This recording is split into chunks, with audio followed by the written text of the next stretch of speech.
Sıcacık dumanları tütüyor kıymetli seyircilerim. Sizler için omlet hazırlıyorum. Enfes bir omlet tarifi. Buyurun birlikte hazırlayalım.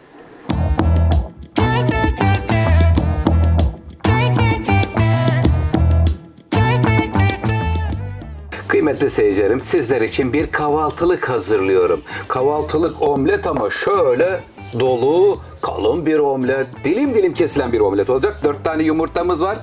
Omletimizde 1 su bardağı un, 100 gram beyaz peynir, burada yarım çay bardağı süt, yarım çay bardağı sıvı yağ, 50 gram kaşar peyniri, pul biber, 1 tatlı kaşığı, yarım paket kabartma tozu, 1 tane biber, karabiber, tuz, bir de domates kurusuna ihtiyacımız var. Şuradan hemen şöyle bir 4-5 parça domates kurusundan alacağım. İçerisine domates kurusu varsa koyun. Yoksa da domatesin şöyle kabuk kısmından biraz koyabilirsiniz kıymetli seyircilerim. Ben şimdi burada şöyle 4-5 parça kurutulmuş domatesten aldım. Hemen domatesleri ve yeşil biberleri doğruyorum. Lütfen takipte kalın. Oktayüs'te bakalım nasıl bir kahvaltılık hazırlıyor. Hafta sonunda, hafta içi her zaman sevgiyle pişirebilirsiniz. Bismillahirrahmanirrahim.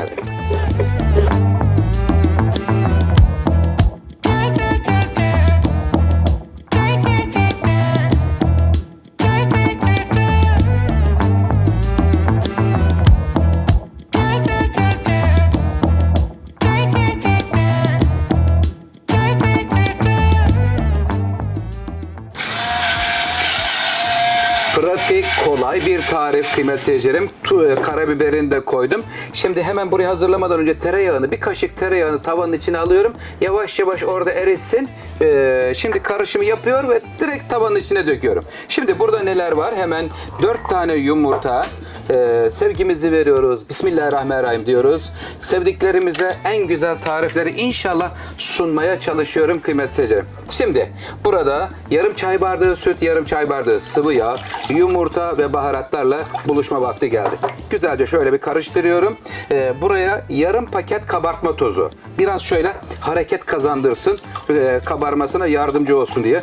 Şöyle hemen çırpıyorum. Çırpaççım, süt yağ karışımı tamamlandı mı? Tamamlandı. Tamam. Şimdi buraya un koymadan önce domates kurusu veriyorum. 1 tane yeşil biber, küp doğranmış kaşar peyniri, küp doğranmış beyaz peynir. Hepsini veriyoruz. Karıştır şimdi aşçım. Geriye ne kaldı? Tuzunu ekliyoruz. Çok fazla tuz koymayalım. Peynirlerdeki tuzu da göz önünde bulunduruyoruz. 1 bardak un veriyorum buraya. Evet, 1 bardak un. Kahvaltılık bir tarif hazırlıyorum. Hem bereketli oluyor, hem misafir ağırlayabileceğiniz kıymetli seyircilerim. Pazar kahvaltısında, cumartesi günü kahvaltısında Allah ne verdiyse her zaman ikram edebilirsiniz sevdiklerinize. Karıştır. Tamam mısın? Evet, un da güzelce karıştı. Şimdi kıvamını sizlerle paylaşacağım. Tavaya giderken paylaşıyorum. Biraz da sıvı yağ veriyorum buraya. Akar mısın canım?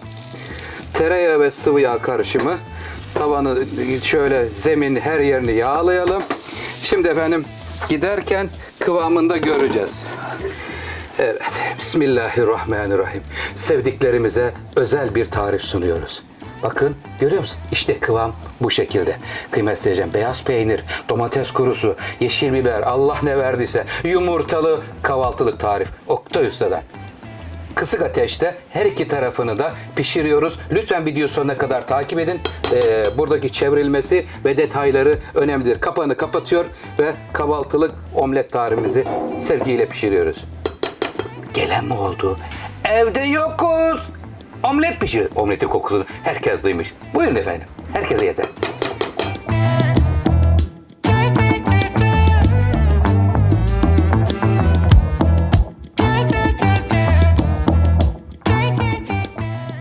Kıymetli seyircilerim, şimdi omletimiz pişerken, ters çevirirken bir formül var. Hemen onu sizlerle paylaşacağım. Şöyle tabağa göre yağlı kağıt kesiyorum. Şimdi yağlı kağıdı üzerine kapatacağım. Bakalım nasıl kabarmış. Oo, çok güzel olmuş. Kıymetli seyircilerim, aman yarabbi şu güzelliğe bakın. Bakın, görüyor musunuz? Sıvı var burada. Sıvı olduğu için ters çevirmede değişik bir formül yapacağım. Yağlı kağıdı getiriyoruz. Burada direkt omletimize kapatıyoruz. Kapat. Üstüne bir tane hemen tabak kapatıyorum ve ters çeviriyorum. Haydi bakalım. Bismillahirrahmanirrahim. Biraz fazla mı kızartmış, ne yapmış? Kıymetli seyircilerim, azıcık fazla kızartmış, özür dilerim. Şimdi yağlı kağıtla birlikte, canım yağlı kağıt neredesin? Yağlı kağıtla birlikte direkt tavanın içine tekrar alacağım. Eğer yağlı kağıt koymazsak az önce görmüş olduğumuz o sıvı her yere akar. Tabaktan ayıramayız. Tabağa yapışır. Sadece biraz fazla kızartmışım. Özür dilerim.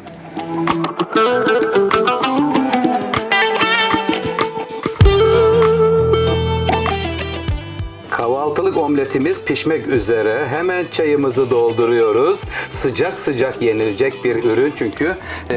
Efendim şimdi bakalım kaç dakika sürmüş. Şöyle bakıyorum saatime. Toplamda iki tarafının pişmesi 15 dakika sürdü. Kıymetli seyircilerim, sizler kontrol edin. Piştiğinden emin olduğunuz zaman hemen ocaktan alabilirsiniz. Şimdi ben şuraya hemen servis tabağına kaydırıyorum. Canım benim, sevgiyle iner misin? Üzerindeki kağıdını şimdi alıyoruz. Bismillahirrahmanirrahim. Kağıt bakın burada kolaylık sağlamış oldu bize. Vay vay vay.